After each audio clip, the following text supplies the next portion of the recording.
Баршаңызға сәлем, сіздермен Арайлым, мен каналыма қош келдіңіздер. Бүгін мен сіздерге мен ең сүйікті тортым және ең дәмді болып шығатын торттардың бірі Whoopie Pie тортының рецептісін ұсынғым келеді. Тортты кескен кезде биіктігі дәл осындай болып шығады. Видеоны соңына дейін қараңыз.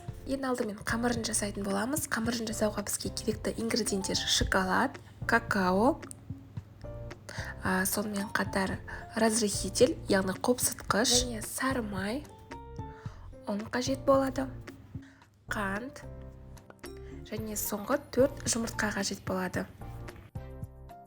Ең алдымен таза ыдысымызға біздің жұмыртқаларымызды кезек-кезек жарып салатын боламыз.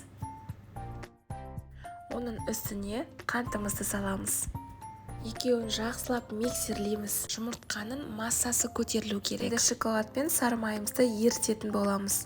Шоколадқа негізі кез келген шоколадты қолдануларыңызға болады, және Қазақстан шоколадын қолдануыңызға болады, өте жақсы үйлеседі. Водяная баняда орташа отта біздің шоколадымыз бен сары майымыз дәл осындай сұйықтық болғанша ерітеміз. Бізде осындай әдемі сұйықтық пайда болды. Суығанын күтеміз. Суығаннан кейін біздің жұмыртқамыздың үстіне осыны құямыз.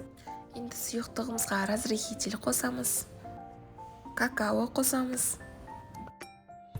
Ең соңғы ұнымызды қосатын боламыз. Ұнымызды ұн өткізгіштен немесе сеткадан өткізсеңіздер болады. Миксердің аз жылдамдығынан бастап жақсылап қамырымызды миксерлейміз. Қамырымыз дайын болып қалды. Енді осындай формада 22 диаметрда алдын ала форманы сызып алып, пергамент бумагасына біздің қамырларымызды салып шығамыз. Шамамен 2 немесе 3 қасық салсаңыздар болады. Әркімнің пеші әртүрлі, сондықтан өздеріңіздің пештеріңізге қарай пісіретін боламыз.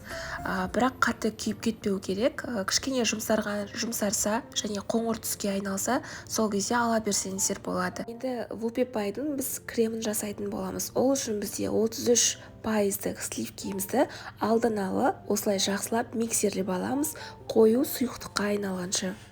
Оның үстіне сахарная пудрамызды себеміз, оны да жақсылап миксерлейміз. Енді творожный сырды салатын боламыз. Творожный сыр ол менде креметті. Тағы да жақсылап миксерлейміз. Ең соңғы ол бізде маскарпоне сыры. Осыны да қосамыз, кішкене мөлшерде миксерлейміз. Міне бізде креміміз дайын болды, достар. Енді өзінің формасын қарасаңыздар, өте жақсы ұстайды. Енді осыны біз кондитерлік қапшыққа саламыз. Бірақ кондитерлік қапшыққа салмастан бұрын алдын ала насадканы салып алыңыздар. Насадка кез келген кондитерлік дүкендерде сатылады. Арнайы Whoopie Pie'ға деп айтсаңыздар, сіздер бірден аласыздар. Қоржындарымыз сонымен қатар тегіс болу үшін алдын ала формамен шет-шетін кесіп аламыз. Енді Whoopie Pie тортының яғни сборкасын жасайтын боламыз. Ол үшін дәл осылай кремдерімізбен шариктар жасап, ортасына тағы да крем жағамыз. Жақсылап коржыға сіңу үшін осылай лопатканың көмегімен жағып шығамыз. Кондитерлік мешокқа біздің креміміздің барлығын салмаймыз, жарты бөлігін ғана саламыз, өйткені креміміз бізде өте көп, және осындай домалақ шариктер жасау үшін ыңғайлы болады. Қыздар, өте маңызды осы жерде корждарды дәлдеп қою, өйткені бір жағына қисайып кетуі мүмкін. Сондықтан нақты ортасына қоюға тырысыңыздар. Соңғы бөлігін қойған кезде біздің коржымыз қалған бөліктерге қарағанда бір размерге кішкентай болу керек. Кремін жағып болғаннан кейін тоңазытқышқа шамамен 1 сағатқа қойып қоюыңыз керек, яғни жақсы сіңу үшін. Енді біздің Whoopie Pie тортымыздың шоколадын жасайтын боламыз. Ол бізде ганаж деп аталады. Водяная баняда шоколад пен сары майды ерітетін боламыз. Міне, достар, біздің тортымыз дайын болды. Торттың бетін өздеріңіздің идеяларыңызға байланысты әртүрлі қылып әсемдеулеріңізге болады. Мен жемістермен әсемдедім, меніңше өте әдемі шыққан сияқты.